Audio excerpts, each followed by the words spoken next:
Hey friends, this is my PMI-ACP Exam Study Plan. As I've announced in my video last month, it's officially my goal to become certified as a PMI Agile Certified Practitioner in the next 6 months. The question is, will I pass or will I fail? This is going to be incredibly exciting, and we're going to go through a lot of wins and failures along the way, and I can't wait to share all of that with you. And my secret is what I'm going to reveal in the next minute. If you want my detailed study plan for how I'm going to pass my PMI-ACP exam, then you can download it completely for free at alvinthepm.com/study plan. Now I know that other people have passed this exam in a much shorter time period than 6 months, but I want to be realistic with everything that I'm balancing personally. I also don't want to add all this stress where it's not really necessary and just impose a quote unquote fake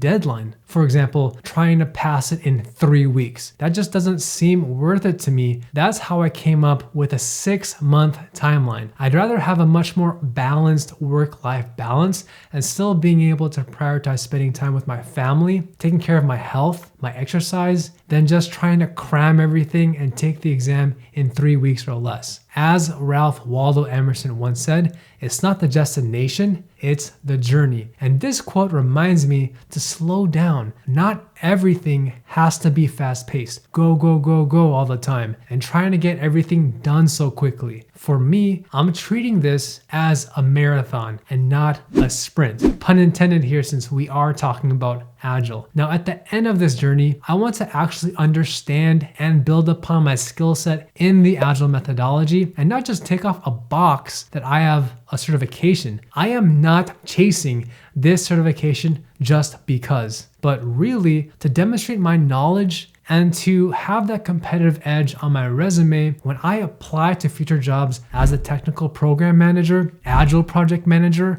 or even senior manager of program management. 6 months should be way more than enough time for me to prepare, to practice, and get ready for the actual day of my exam. And the last thing that I would hate for myself is I overcommit myself and I end up being underprepared for the exam because I gave myself a much tighter deadline than it actually really needed to be. And as a result, I end up failing the exam, and that's something that I want to avoid at all costs. I don't want to have to come back to my management team and my manager and my team and let them know that I failed my certification. It just doesn't look good on my end, and I want to be set up for success. I only want to take this exam once. I want to pass, and I actually have no intention on failing it whatsoever. It's a scary thought for me to say this out loud, but I want to pass my PMI-ACP exam on my first try. No ifs, ands, or buts.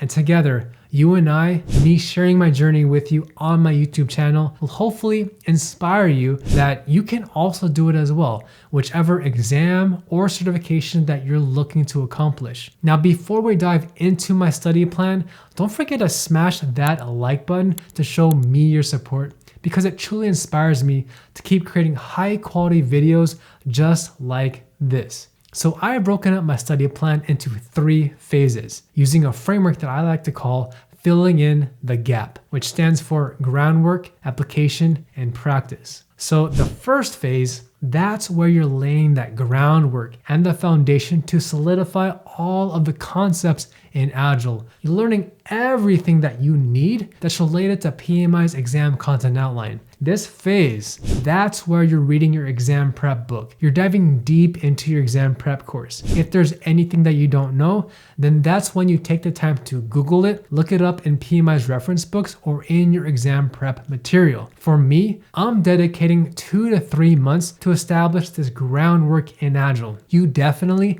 don't need as much time as I'm putting here, but as I mentioned before, I want to balance my life. I'm giving myself more time in this phase to study.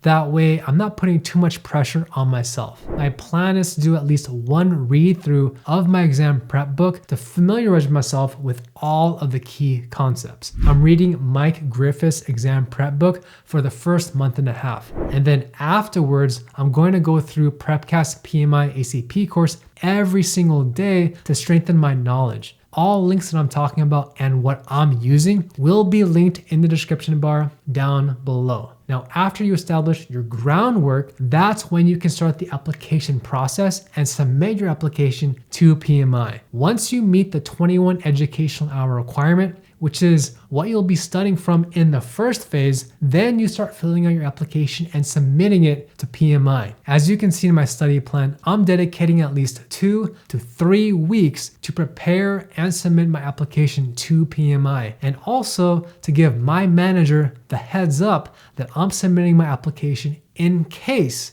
I do get audited by PMI. And for the very last phase, this is where you finally start practicing. One of the biggest inspirations of mine when I was growing up was Michael Phelps. I remember seeing him on the TV in the 2004 Summer Olympics when he was doing the butterfly stroke, and seeing that he won 6 gold medals was incredible. And one of his quotes, which inspires me to this day, is this one. If you want to be the best, you have to do things that other people aren't willing to do. So in the case of studying for this exam, the practice phase is where the rubber starts to finally meet the road. You're applying what you've learned. You're taking practice questions and exam simulators. I'm personally using Pocket Prep and Prepcast to solidify my knowledge and to strengthen any of my weaknesses. So the goal here is to score at least 70% on my practice quizzes and simulators. That way, I'm going to be in a great spot to actually take my exam. So in my study plan, I've allocated about 2 months